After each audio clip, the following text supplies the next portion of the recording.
Sud Radio vous explique à 7h47.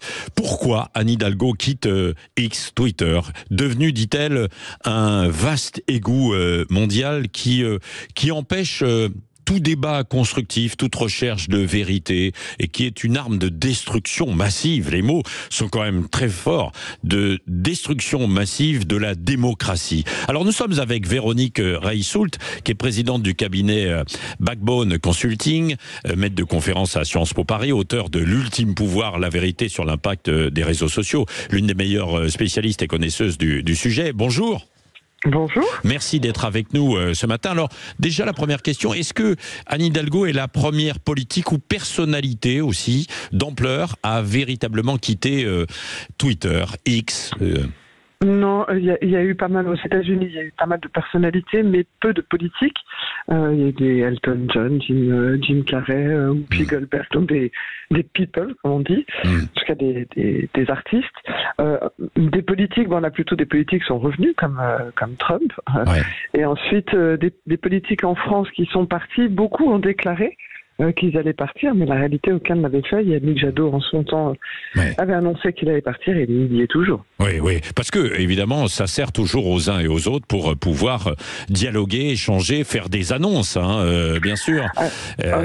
Oui. Ça devrait être ça, c'est pas forcément ça. En tout cas, ça sert... non, mais ça l'a été. Non, mais ça l'a été, et ça l'est encore. J'en vois, en fait, encore certains qui communiquent de tout parti, qui communiquent sur X plutôt que de communiquer comme on le faisait auparavant, Véronique Reissoult, non ?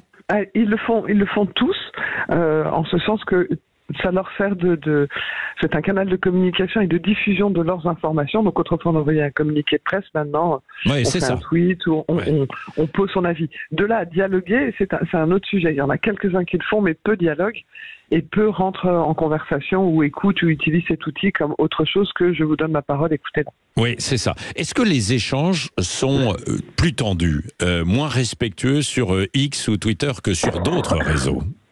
Disons que ces espaces, c'est notre société en 3D. Donc, on va dire que c'est une plateforme où il y a effectivement une tension qui monte, une polarisation, des échanges qui sont de plus en plus incivils, mais c'est pas uniquement sur X, et c'est globalement dans notre société, on sent bien qu'il y a une tension qui est en train de s'installer. Donc, et puis il y a beaucoup plus de monde, donc plus il y a de monde, plus il y a de réalité de débordement possible. Donc oui, c'est plus tendu, c'est plus désagréable et les rapports sont moins cordiaux. Oui, donc ça reste un espace de liberté, bien sûr, mais avec la liberté, c'est comme dans la société, quoi. Parfois parfois et souvent même il y a des excès. Et en revanche, ce qui est compliqué, c'est la modération, quoi, notamment venant de ces plateformes.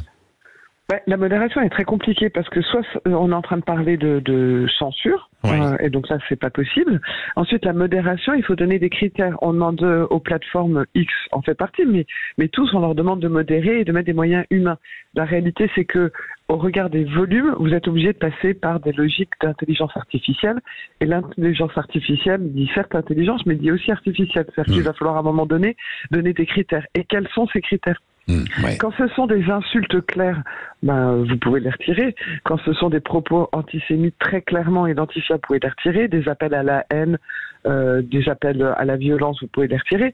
Mais quand ce sont des propos juste virulents, mal élevés, insultants, vous avez le droit d'insulter quelqu'un, vous n'avez pas le droit de diffamer. Donc là, il y a la loi, vous n'avez pas le droit de diffuser des noms, vous n'avez pas le droit. Enfin, il y a plein de règles qui doivent être respectées, des lois qui existent. Mais sinon, le sujet de la modération, de l'agressivité, des mauvais comportements et des insultes, très compliqué, quoi. Oui, très compliqué. Un dernier mot, est-ce que ça a changé pour X, ex-Twitter, avec l'arrivée d'Elon Musk ou pas ?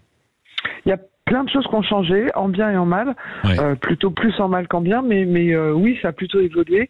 Il y a une réalité, c'est que on sent que, paradoxalement, on lui reproche de ne pas modérer, mais vous avez, quand vous allez sur X, certains messages qui commencent à apparaître avec des mentions disant ce message est hors de son contexte. Donc on voit bien qu'il essaye d'utiliser lui aussi des outils d'intelligence artificielle pour à défaut de modérer, au moins guider, quoi. Oui, absolument. Merci beaucoup, Véronique Reissoult, présidente de cabinet Backbone Consulting et auteur de ce livre L'ultime pouvoir, la vérité sur l'impact des réseaux sociaux.